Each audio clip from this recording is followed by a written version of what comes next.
En esta serie de vídeos hemos aprendido a utilizar UseState, UseRef, UseReducer y UseEffect. En el vídeo de hoy aprenderemos a crear nuestros propios hooks, algo muy útil para crear lógica reusable y que también nos permite desligar esta responsabilidad a nuestros componentes. Para ejemplificar la creación de custom hooks, desarrollaremos una aplicación como la que está viendo en pantalla, que cargue un listado de datos con scroll infinito. Es decir, cada vez que nuestra app detecte que ha llegado al final de la lista, solicitará más datos a la API, los agregará al listado y el usuario podrá continuar viendo publicaciones simplemente haciendo scroll. Antes de comenzar, cabe mencionar que necesitaremos tener un entorno de desarrollo para React.js, algo que podríamos lograr usando Create React App. Si desea aprender a configurar su propio entorno de desarrollo, le recomiendo ir al enlace que aparecerá acá arriba. Abrimos nuestro proyecto con nuestro editor de texto favorito. En mi caso usaré Visual Studio Code. En la carpeta Frontend, dentro de SRC, añadiremos un nuevo directorio, llamado Infinite Scroll. Comenzaremos creando los custom hooks. Añadiremos un nuevo archivo de JavaScript llamado UseDataProviders. Para crear un hook debemos crear una función cuyo nombre comience por use, y este puede llamar a otros hooks para realizar su tarea. El hook UseDataProvider se encargará de manejar las solicitudes de datos a la API y de los estados cargando, satisfactorio y error. Para lograr esto debemos importar los hooks UseEffect y UseReducer. Ahora crearemos los action types de las acciones. Definimos una constante llamada loading y le asignamos la cadena loading. Definimos una constante llamada success y le asignamos la cadena success. El último action type se llamará error y tendrá establecida la cadena error. Ya podemos crear el reducer. Definimos una constante llamada dataReducer y le asignamos un arrow function que reciba dos parámetros, state y action. Si no está claro sobre el uso del hook UseReducer, le recomiendo ir al enlace que aparecerá acá arriba. Dentro de dataReducer obtendremos el tipo de acción y el payload del parámetro action usando destructuring de objetos. Añadimos un conditional switch con type como condición. Si el tipo de acción es loading, retornaremos un nuevo estado con los valores del estado anterior, con status data definido en loading y con la URL que vamos a consumir, que recibiremos en el payload. Si el tipo de acción es success, retornaremos un nuevo estado, con los valores del estado anterior, con status data en success y con data, que serán los datos obtenidos de la petición, y que recibiremos en el payload. Por último, para el tipo de acción error, retornaremos un nuevo estado con los valores del estado anterior, con status data definida en error y con el error que recibiremos del payload.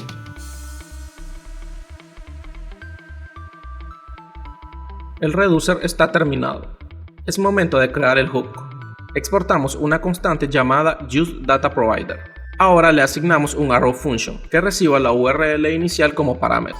La idea aquí es usar el hook UseReducer para despachar acciones que nos faciliten los cambios del estado y usar el hook UseEffect para solicitar los datos mediante fetch. Primero definimos el initial state en una constante y le asignamos un objeto. Inicialmente el estado comenzará con la URL que pasemos como parámetro al hook, es decir, el valor de initial URL, y status data estará en loading. Con esto logramos la primera carga de datos.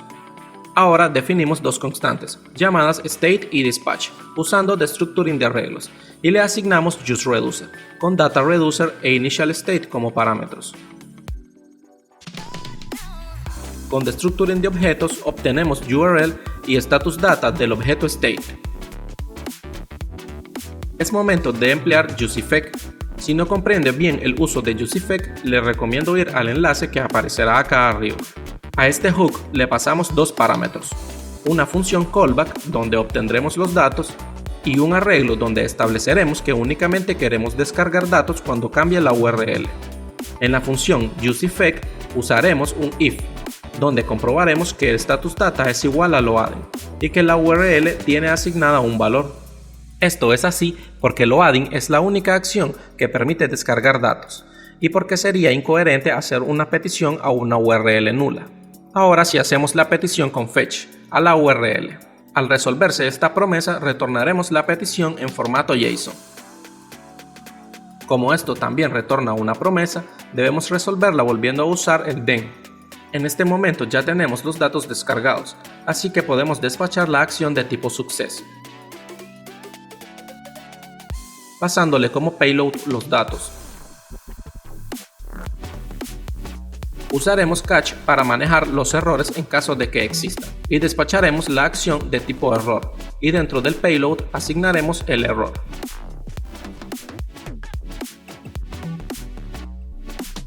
Debemos crear la función que retornaremos, que será la forma en que haremos peticiones desde el exterior de nuestro hook.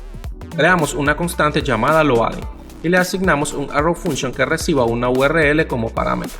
Esta función solo debe despachar una acción de tipo loading y pasar la URL en el payload.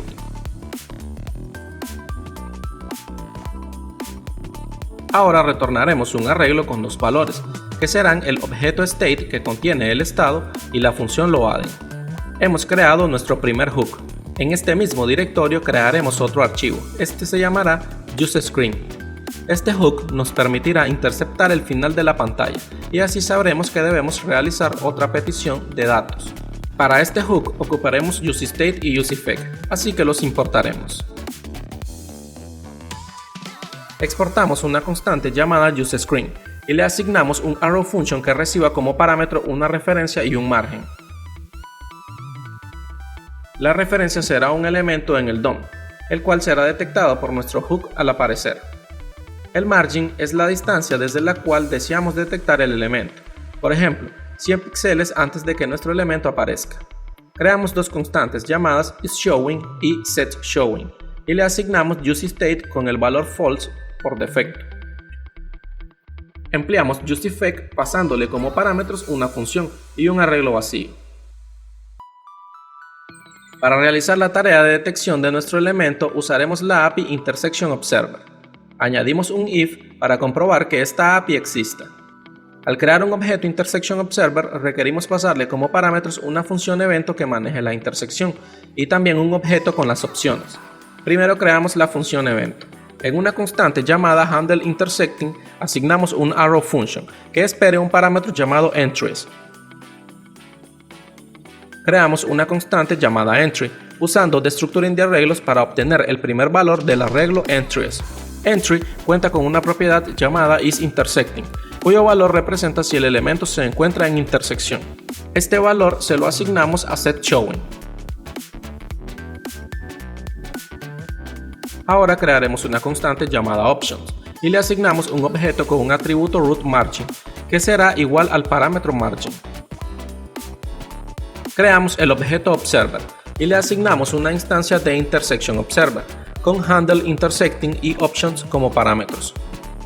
Ahora validamos que la referencia al elemento esté asignada. Si esto es verdadero, llamamos al método observe del objeto observer con el elemento que deseamos interceptar como parámetro. Retornamos una función de limpieza para el useEffect en la que dejaremos de observar el elemento.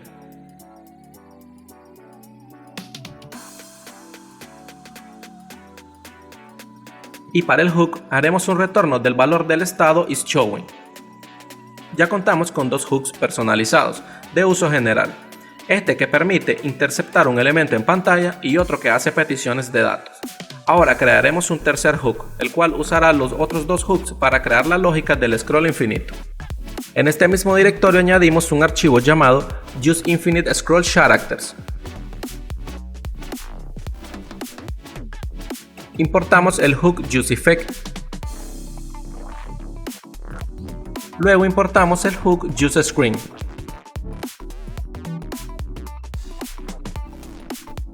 Y también importamos el hook useDataProvider, junto con el tipo de acción loading.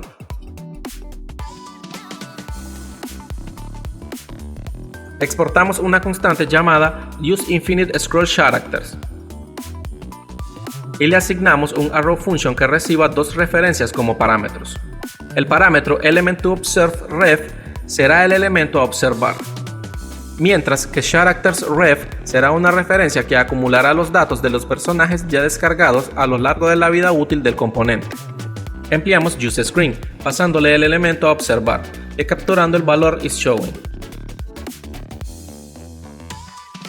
Ahora capturamos state y loading de useDataProvider, pasándole la URL inicial. Con destructuring de objetos sacamos los datos del state. Data contiene los datos que nos entrega la API que estamos consultando, y debido a que dicho resultado puede ser null, vamos a validar para que nuestra app no colapse en tiempo de ejecución. Results es el arreglo de personajes, pero este contiene solo los que entrega la petición, por lo que debemos acumularlos, y ese es el objetivo de CharactersRef. Esta referencia la recibimos como parámetro, para que cada componente que use este hook cuente con su propio conjunto de personajes. Accedemos a la propiedad current de la referencia. Ya sabemos que CharactersRef tiene los datos que ya se han descargado, y Results tiene los datos de la petición actual, así que debemos unir ambos arreglos. Para esto, encima del hook crearemos una función llamada mergeData que reciba ambos arreglos. El primer arreglo se inicializa como un arreglo vacío, pero el segundo arreglo puede ser null, así que debemos validar que no sea así. Añadimos un if con newData como condición. Definimos una constante llamada elements_toAdd y llamamos al método filter de newData. Con esto filtramos todos los elementos que ya se encuentren en currentData, para no volver a añadirlos. Usando el método summed con currentData, retornaremos todos los elementos nuevos que no se encuentren en el arreglo actual. Por eso usamos el símbolo de negación. Retornamos un nuevo arreglo en donde unimos currentData con elements_toAdd, usando el spread operator. Y si newData está vacío, simplemente retornaremos currentData. Ahora le asignamos a la referencia la función mergeData, y como parámetro le asignamos la referencia que está acumulando los datos, y results, que son los nuevos datos. Empleamos useEffect y queremos que este se ejecute cada vez que cambie el estado isShowing. Validamos que isShowing sea true y que statusData sea distinto de loading. Dentro del if también validamos que la URL no sea null o esté vacía. Si todo es correcto, cargamos un nuevo listado de datos de la URL next. Ahora solo nos falta retornar el state y con esto tendremos listo nuestro hook. Hemos finalizado. Ahora usaremos el hook en un componente de React, pero antes crearemos la interfaz necesaria. Comenzaremos diseñando un componente para representar cada personaje. En este directorio añadimos un archivo llamado item.js. Importamos React. Exportamos una constante llamada item y le asignamos un arrow function que reciba props como parámetro. De las props obtendremos la imagen, el nombre y la especie del personaje a representar. Retornamos una etiqueta article con el class name character. Dentro añadimos una etiqueta header que tenga el class name characterHeader. En el header añadimos un h1 y con un template de React asignamos el nombre y una etiqueta p para la especie. Debajo del header añadimos un section con el class name characterResort y dentro una etiqueta img con un template de React que asigne la imagen al atributo src. Ahora añadiremos estilos. Añadimos un archivo llamado item.styles.css. A la clase character le asignamos los siguientes estilos: margin top de un rem, un ancho de 500 px, fondo blanco, bordes redondeados en .5 rem y una sombra de color oscuro. La clase characterHeader dentro de character tendrá un padding de 8 píxeles. La etiqueta h1 de la clase characterHeader tendrá margen en 0, padding en 0, tamaño de letra un rem y tipo de fuente Arial.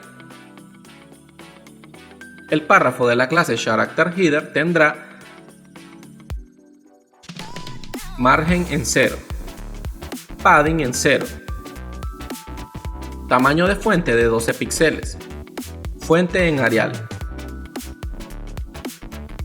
La clase CharacterResource tendrá un ancho del 100%, alto de 350 píxeles.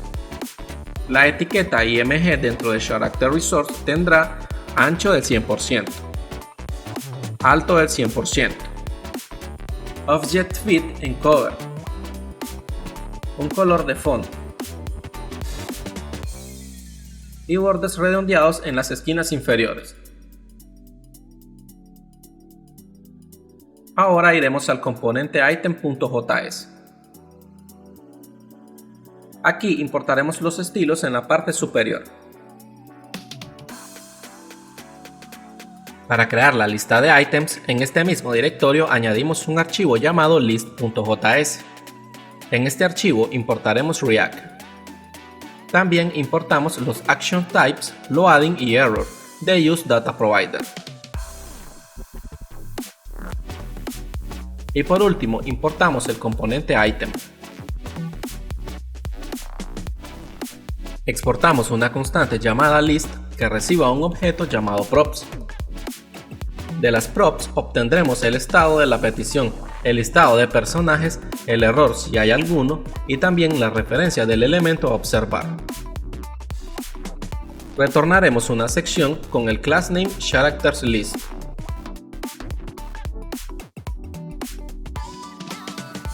En un template de React validamos que exista algo en CharactersData, y si es así usaremos la función map. Map recorrerá todos los personajes, y por cada uno de estos personajes retornaremos un componente item. Le pasamos un key necesario en las listas de React.js. Luego las propiedades que éste requiere, la imagen, el nombre y la especie.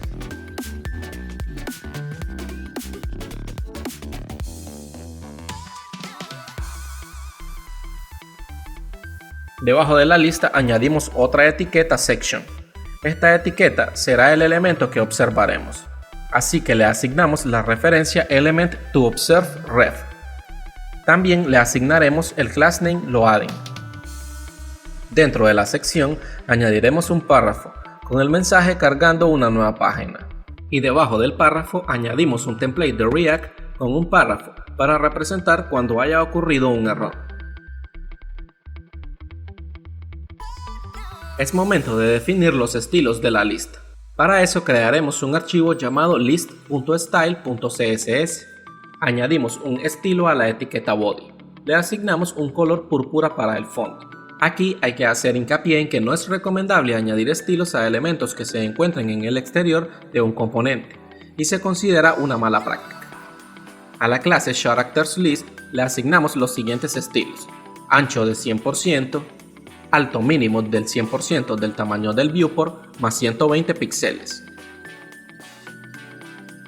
display flex, flex direction en columna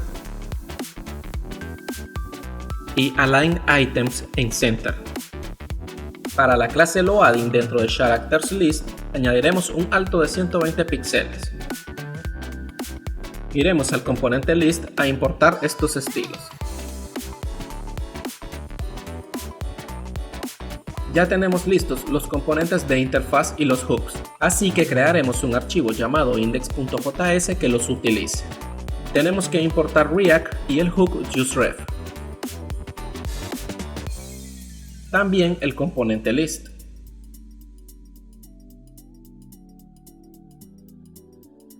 Y el hook useInfiniteScrollCharacters.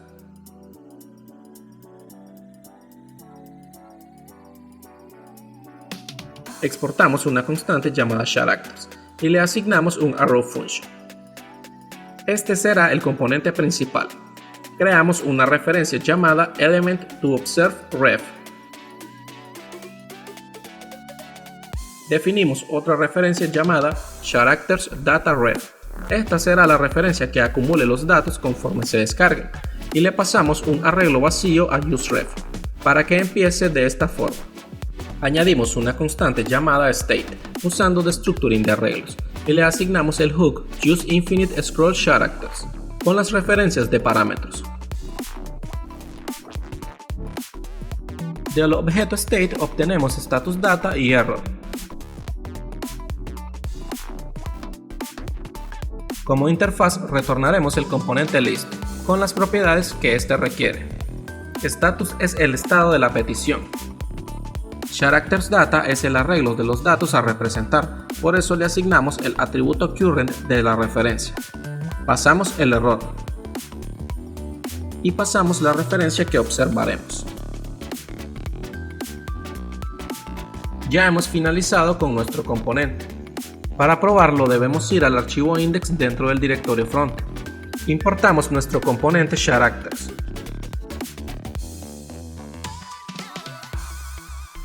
Y lo renderizamos con React DOM. En una consola ubicada en el directorio de nuestro proyecto, ejecutamos la aplicación en modo desarrollo. Ha ocurrido un error. Dice que no encuentra los estilos del componente list.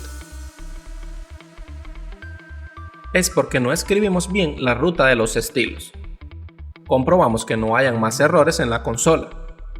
Ya podemos ir al navegador. Hacemos scroll hasta llegar al final del listado.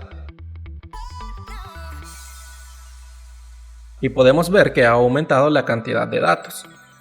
Esto sucederá continuamente hasta que no hayan más datos para mostrar. En este vídeo hemos aprendido cómo crear nuestros propios hooks para distintos propósitos.